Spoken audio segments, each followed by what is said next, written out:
예레미야 50장 11절부터 20절까지의 말씀 한 절씩 교독하겠습니다.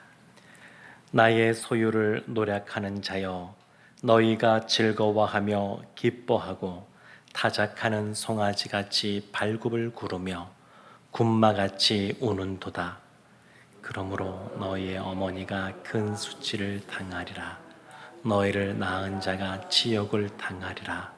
보라, 그가 나라들 가운데의 마지막과 광야와 마른 땅과 거친 계곡이 될 것이며, 여호와의 진노로 말미암아 주민이 없어 완전히 황무지가 될 것이라. 바벨론을 지나가는 자마다 그 모든 재난에 놀라며 탄식하리로다. 바벨론을 둘러 대열을 벌이고 활을 당기는 모든 자여, 화살을 아끼지 말고 쏘라. 그가 여호와께 범죄하였음이라. 그 주위에서 고함을 지르리로다.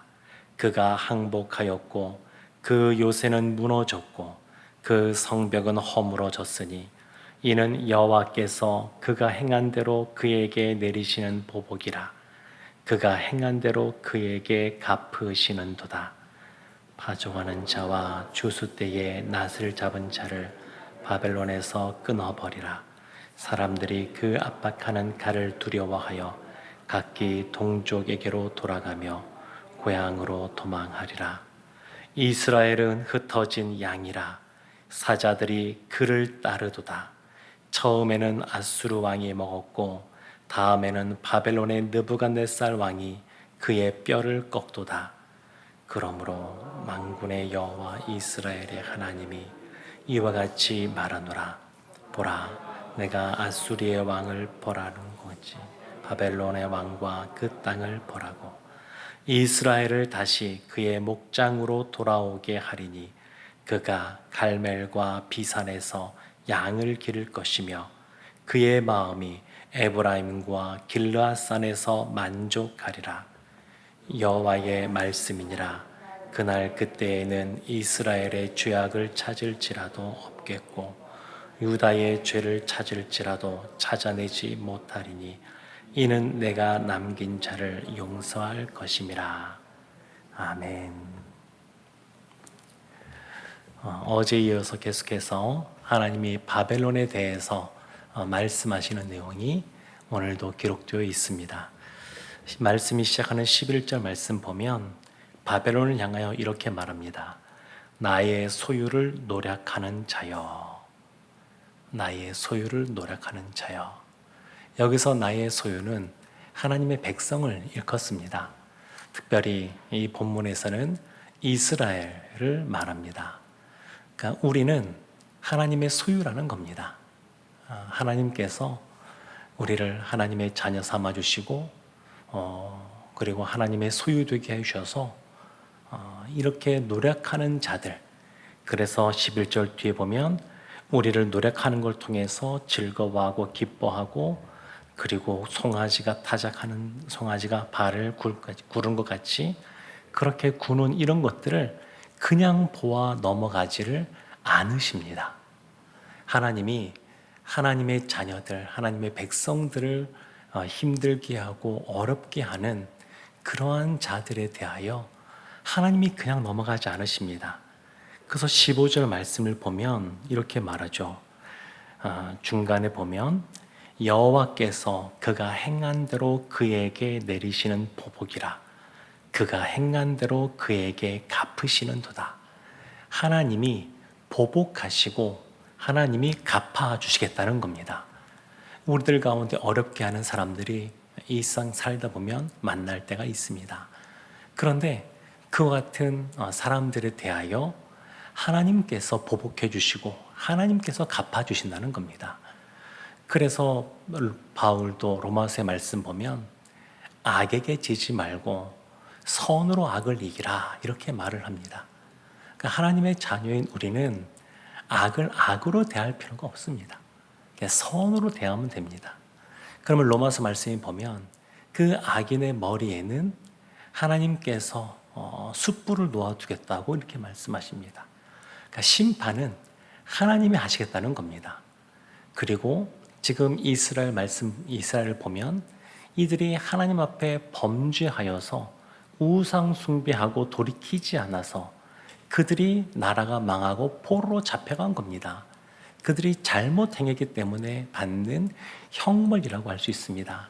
그러나 그렇단다 할지라도 하나님께서는 그러한 자녀를 그냥 내버려 두지 않으십니다. 그리고 그 자녀들을 늘 주목하고 계시면서 이 바벨론이 교만해졌을 때에 그들을 다시 치시겠다고 분명하게 말씀하고 있습니다.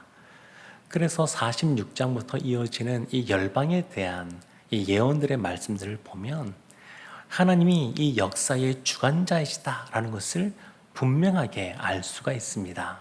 그런데 이와 같이 하나님이 열방에 대해서 이 심판하시는 내용, 그것이 가장 중요한 것이 아니고 그 안에 보면 하나님이 하나님의 사람들을 변화시키고 회복시키는 것이 가장 주된 것이다 라는 것을 알 수가 있습니다.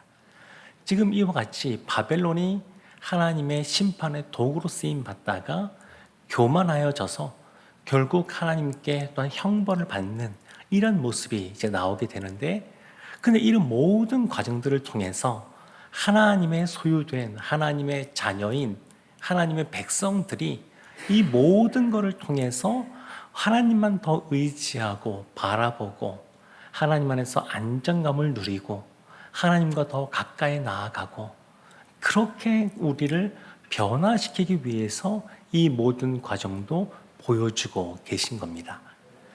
그래서 계속해서 하나님이 돌아온 것에 대해서 말씀하시는데 19절 말씀 보면 이렇게 말씀이 나옵니다. 이스라엘을 다시 그의 목장으로 돌아가게 하리니, 하나님이 다시 돌아가게 하신다고 분명하게 말씀하시면서 오늘 마지막 절인 20절 말씀에 이렇게 약속하십니다. 여호와의 말씀이니라. 그날 그때에는 이스라엘의 죄악을 찾을지라도 없겠고 유다의 죄를 찾을지라도 찾아내지 못하리니 이는 내가 남긴 자를 용서할 것임이라. 우리가 예수 그리스도의 보혈의 십자가의 보혈로 말미암아 깨끗하게 우리가 죄 용서함 받고 담대하게 하나님 앞에 나아가게 되는 것처럼 이 돌아오는 이스라엘에 대해서도 하나님이 모든 죄를 이제 잊어버리시고 용서해 주시고 이제 기억하지 않으시겠다고 말씀하고 있습니다. 사랑하는 성도 여러분, 우리는 하나님의 소유, 하나님의 자녀, 하나님의 백성입니다. 하나님이 우리를 기억하시고 우리가 다시 한 번 더 하나님 앞에서 회복되도록 하나님께서 우리를 인도해 가십니다. 혹 우리를 어렵게 하고 힘들게 하는 상황이나 또 여러 가지 사람들이 있단다 할지라도 사도 다윗이 시편 23편에서 고백하는 것처럼 하나님이 우리를 원수의 목전에서 상을 차려주시고 높여주시는 그러한 은혜를 베푸실 줄로 믿습니다. 이 말씀 믿고 담대하게 오늘도 우리가 알아야 될 기도 제목 붙잡고 나아가는 우리 모두가 되기를 주님의 이름으로 축원합니다. 아멘. 기도하겠습니다. 우리 말씀 기억하면서 주님 앞에 기도하며 나아가겠습니다.